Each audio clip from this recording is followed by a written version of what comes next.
Hi, family, and welcome to another Bible study with me. We're so glad you're here. Today, we're talking about one of the boldest women in the Bible, Deborah, a prophetess and judge. We're going to focus on 5 verses within Judges 4. Now, it may be short, but it's jam-packed with courage, leadership, and obedience. So grab your Bibles, a notebook, and let's dive in together.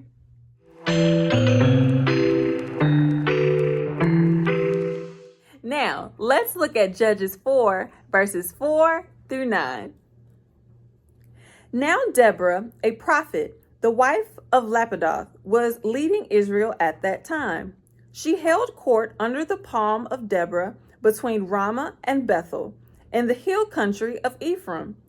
And the Israelites went up to her to have their disputes decided. She went for Barak, son of Abinoam, from Kadesh in Naphtali, and said to him, "The Lord, the God of Israel, commands you, go, take with you 10,000 men of Naphtali and Zebulun, and lead them up to Mount Tabor. I will lead Sisera, the commander of Jabin's army, with his chariots and his troops to the Kishon River, and give him into your hands." Barak said to her, "If you go with me, I will go. But if you don't go with me, I won't go." "Certainly, I will go with you," said Deborah. "But because of the course you are taking, the honor will not be yours. For the Lord will deliver Sisera into the hands of a woman." So Deborah went with Barak to Kadesh.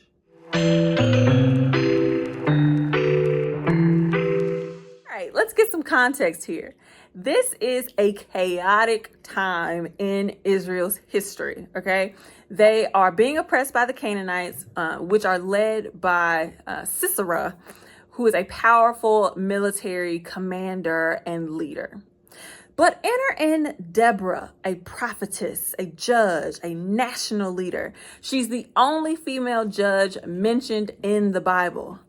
That's a big deal, okay?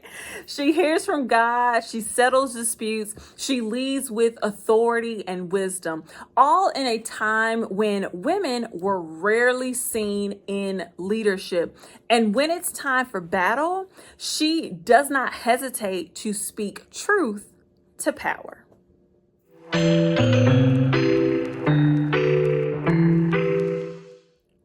Deborah calls Barak, the military commander, and tells him exactly what God said.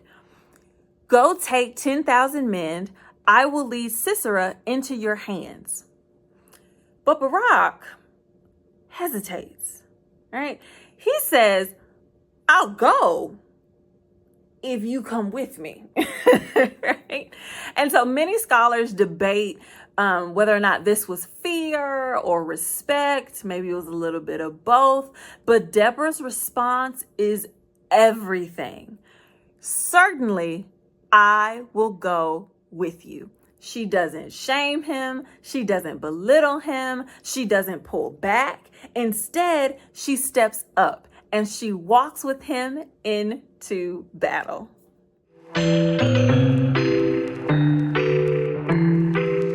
Deborah shows us what true spiritual leadership looks like. She listens to God, she speaks boldly, she acts courageously, and she doesn't wait for permission to walk in her calling. Now, I'm all for girl power. Yes, right? But it's important to note that she doesn't lead here to prove a point. She led because God called her. Now let that sink in. You don't have to fit into a specific mold in order to be used by God. You just have to say yes.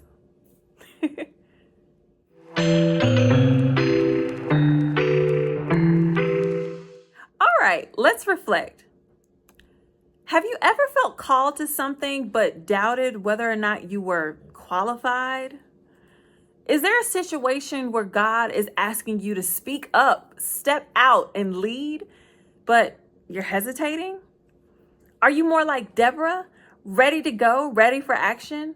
Or like Barak, needing someone to stand beside you. Wherever you are, here's the truth. God equips the called. He's not looking for perfection. He's looking for obedience. Thanks for joining me for this study on Deborah. If her story encouraged you, drop a comment below with your biggest takeaway. And don't forget to like and subscribe so that we can continue to walk boldly in faith together. Until next time.